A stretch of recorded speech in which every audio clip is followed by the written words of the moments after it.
Pratique culturelle désigne des activités de fréquentation des équipements culturels, théâtre, musée, cinéma, de fréquentation d'équipements de loisirs, comme des piscines, des stades, ainsi que certaines pratiques personnelles, comme la lecture, la télé, la radio, les jeux vidéo. Il faudra entendre le terme de culture plutôt dans son acception sociologique, un ensemble de pratiques communes à un groupe, plutôt que dans son sens courant, ensemble de connaissances savantes. Toutefois, on peut considérer que les pratiques savantes peuvent en fait être englobées parmi les pratiques culturelles au sens sociologique du terme. Le développement des mass-médias comme la presse, la télévision, la radio, la démocratisation de l'accès à l'enseignement, le développement des infrastructures publiques à caractère culturel, comme les musées, les bibliothèques, les médiathèques, ou sportifs, comme des stades, des piscines, des terrains de tennis,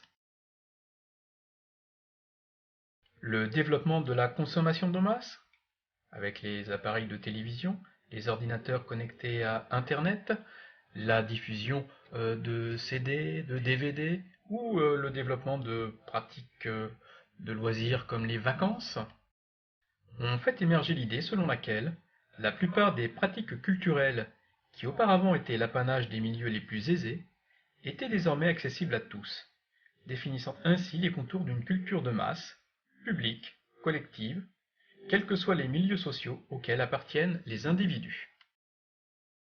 Nos pratiques culturelles s'inscriraient donc dans cette logique de développement d'une culture de masse.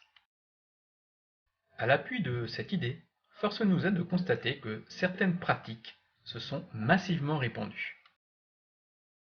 Ainsi, par exemple, la proportion de bacheliers dans une génération s'est fortement accrue, moins de 5% en 1946, plus de 70% en 2013. Quasiment tous les ménages sont également aujourd'hui dotés d'un téléviseur couleur. 86% des individus déclarent regarder la télévision tous les jours ou presque. 73% des ménages disposent d'une connexion à Internet. 87% des ménages possèdent un téléphone portable. 89% des personnes de 15 ans et plus déclarent pratiquer une activité sportive au cours de l'année. 87% des personnes de 15 ans et plus déclarent écouter de la musique.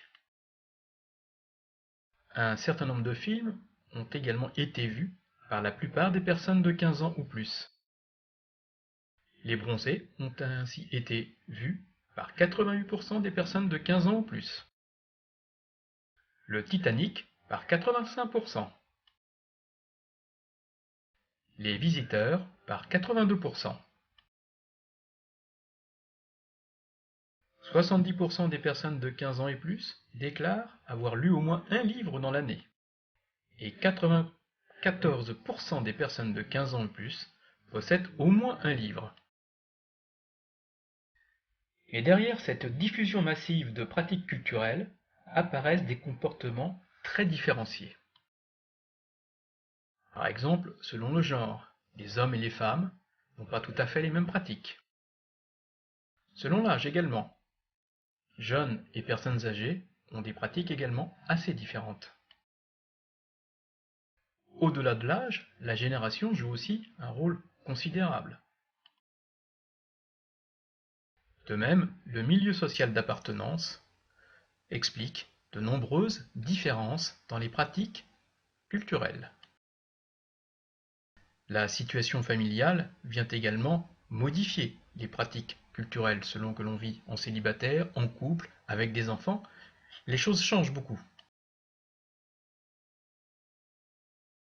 Enfin, le lieu d'habitation n'est pas sans effet.